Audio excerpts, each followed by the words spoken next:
আসসালামু আলাইকুম এভরিওয়ান, সবাইকে স্বাগতম জানিয়ে শুরু করছি আমার আজকের রেসিপি পর্ব। আজকে নিয়ে হাজির হলাম একদম ইউনিক রসালো মুচমুচে মিষ্টি স্ন্যাক্সটি বানাতে যেমন সহজ, খেতেও কিন্তু ভীষণ মজাদার হয়। রেসিপির উপকরণগুলো কিন্তু সবসময় আমাদের রান্নাঘরেই থাকে। যারা মিষ্টি স্ন্যাক্স খেতে পছন্দ করেন তারা তো ভীষণ পছন্দ করবে। তাছাড়া মেহমান আপ্যায়ন কিংবা বিকেলে চায়ের নাস্তায় রাখতে পারেন। বানাতেও খুব বেশি সময় লাগে না। তাহলে চলুন চলে যাই এখন মূল রেসিপিতে।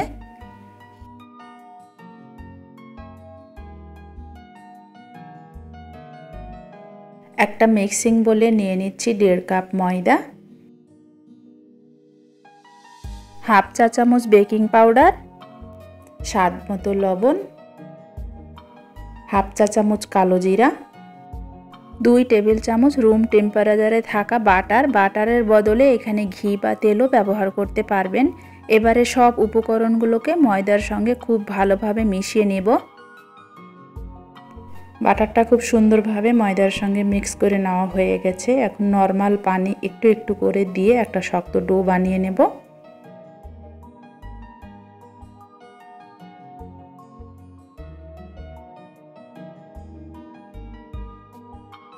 ডোটা আমার বানিয়ে নেওয়া হয়ে গেছে, আর তুলনামূলকভাবে ডোটা কিন্তু এখনও অনেকটাই শক্ত আছে।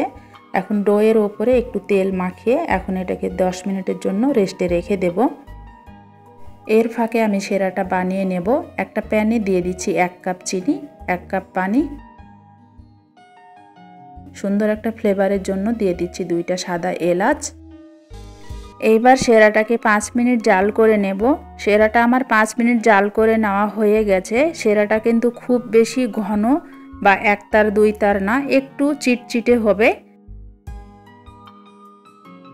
সেরাটাকে এক পাশে নামিয়ে রেখে ডোটাকে আমি আরেকবার ভালোভাবে ময়ান দিয়ে নেব।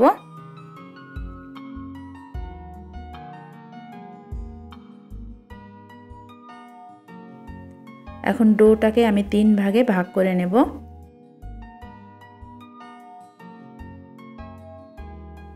এইখান থেকে একটা লেচি নিয়ে এবার একটা রুটি বানিয়ে নেব। রুটিটা খুব বেশি মোটাও হবে না, আবার খুব বেশি পাতলাও হবে না। আমরা যেভাবে রেগুলার রুটি বানিয়ে থাকি ঠিক সেই রুটির মতোই রুটিটা হবে। রুটিটা আমার বানিয়ে নেওয়া হয়ে গেছে। এখন রুটির পুরুত্বটা কীরকম হবে এখন দেখিয়ে দিচ্ছি, নিশ্চয় দেখে বুঝতে পাচ্ছেন। এখন একটা কাটারের সাহায্যে এভাবে আমি গোল গোল করে কেটে নিচ্ছি। কেটে নেওয়া হয়ে গেছে, সাইডের অবশিষ্ট অংশটা রেখে দিচ্ছি। এটা দিয়ে আমি আবারও একটা রুটি বানিয়ে নেব। এখানে অল্প একটু পানি নিয়েছি। ছোট ছোট রুটির এক পাশে অল্প করে পানি লাগিয়ে এইভাবে ভাঁজ করে একটু চেপে দিচ্ছি।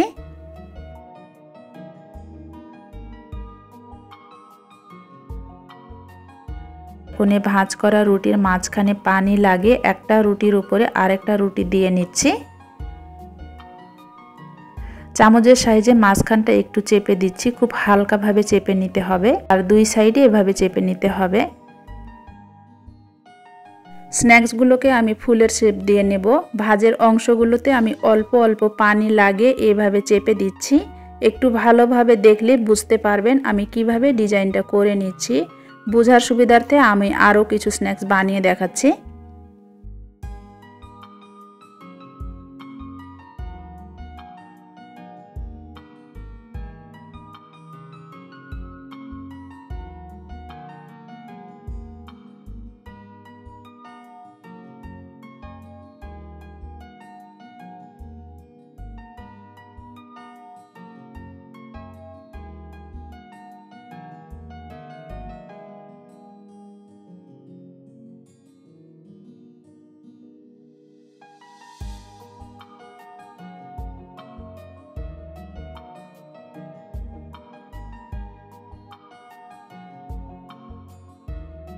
এই ডিজাইনটা কিন্তু খুবই সহজ, একটু ভালো করে খেয়াল করলে দেখলেই বুঝতে পারবেন। আশা করি ফুল ভিডিওটা যদি দেখেন তাহলে নিশ্চয়ই আপনারাও এভাবে করে নিতে পারবেন। আমার অনেকগুলো স্ন্যাক্স কিন্তু বানিয়ে নেওয়া হয়ে গেছে। এখন এগুলো ভাজার জন্য চলে যাচ্ছি চুলায় আমি পর্যাপ্ত পরিমাণ তেল গরম হতে দিয়েছি। তেলটা আমার গরম হয়ে গেছে। একে একে স্ন্যাক্সগুলো আমি তেলের মধ্যে ছেড়ে দিচ্ছি। এখন উল্টে পাল্টে স্ন্যাক্সগুলোকে ব্রাউন কালার করে ভেজে নিতে হবে। আর ভাজার সময় চুলার আঁচটা অবশ্যই লো মিডিয়াম হিটে রাখতে হবে। হাই হিটে দিলে ওপর থেকে কালার চলে আসবে আর ভিতরে কাঁচা থেকে যাবে।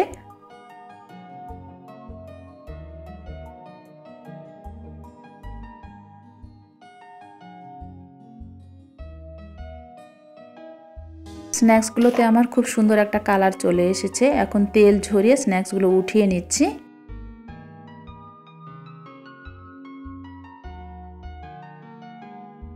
গরম অবস্থায় স্ন্যাক্সগুলোকে সেরার মধ্যে ছেড়ে দিতে হবে। সেরাটা আমার অনেকটা ঠান্ডা হয়ে গেছিলো, হালকা একটু গরম করে নিলাম। এখন স্ন্যাক্সগুলোকে আমি সেরার মধ্যে ছেড়ে দেব।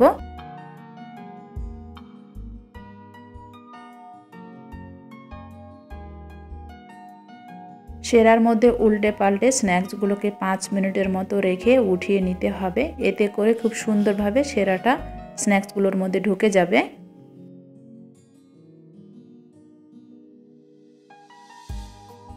আমার সবগুলো স্ন্যাক্স কিন্তু সেরায় ভেজানো হয়ে গেছে।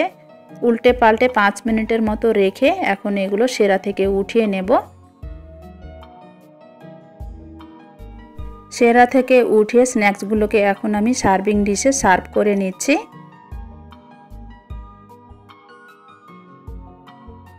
ওপরে কিছু পেস্তা বাদাম দিয়ে নিচ্ছি, এটা পুরোপুরি অপশনাল। সার্ভ করার পরে কতটা লোভনীয় দেখাচ্ছে নিশ্চয় দেখে বুঝতে পাচ্ছেন। বাসায় একবার হলো বানিয়ে খাবেন, আশা করি ছোট বড় সকলেই পছন্দ করবে। তাছাড়া মেহমান আপ্যায়ন কিংবা বিকেলে চায়ের নাস্তায় রাখতে পারেন। একদম ইউনিক একটি নাস্তা রেসিপি। রেসিপিটি বানাতে খুব একটা সময় লাগে না, খুব ঝটপট বানিয়ে নিতে পারবেন। এখন আমি একটা আপনাদের ভেঙে দেখাচ্ছি কতটা ভেতরে পারফেক্ট আর জুসি হয়েছে। রেসিপিটি ভালো লাগলে অবশ্যই সুন্দর একটি কমেন্ট করে জানাবেন আর চ্যানেলটি সাবস্ক্রাইব করে পাশেই থাকবেন। আজ তাহলে বিদায় নিচ্ছি, আল্লাহ হাফেজ।